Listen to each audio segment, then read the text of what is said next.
Welcome back to the channel. I found in the comment section that a few people are confused about the simple question as to whether or not the police can demand to know your name if you're not actually suspected of any crime. For example, you are witnessing someone else being interrogated or arrested and you go over to ask what's going on, which is perfectly fine as a member of society because we should all be in a position where we can ask such questions without raising too much suspicion.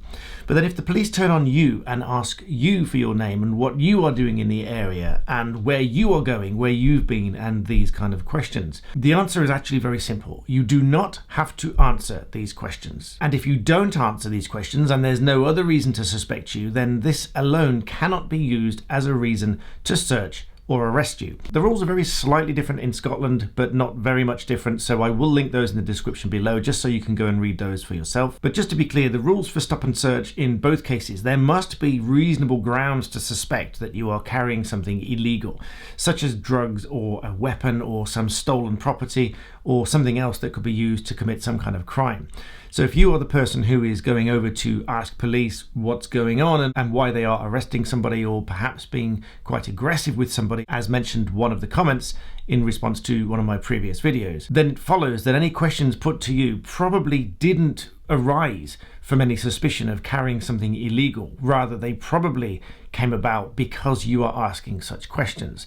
And as I said, just to be clear, the default position is you do not have to answer these questions. Whilst I am, of course, not encouraging anybody to have confrontations with the police, but at the same time, it is important to know that there is no sort of blanket authority to demand your name and your address and where you're going and where you've been and things like this. There must be reasonable grounds to suspect that you've been involved in an offence, that you're carrying something illegal, that you've been doing something illegal, or any of these kind of things. Then even then, if there is a search, you have various rights, which I've covered in another video, which I will link in the description below.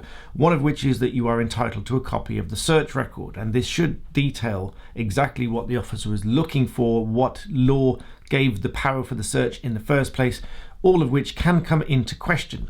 Now, another question some people have put forward is what happens if you've been treated badly and there was no reason to suspect you, or certainly should not have been any reasonable grounds to suspect you in the first place? Well, you can make complaints in these situations. If you've been searched, such as one person sent me a message just a few days ago to say that they were searched and it was quite an unpleasant experience, but they were not given a copy of the search record, although they did take the officer's numbers.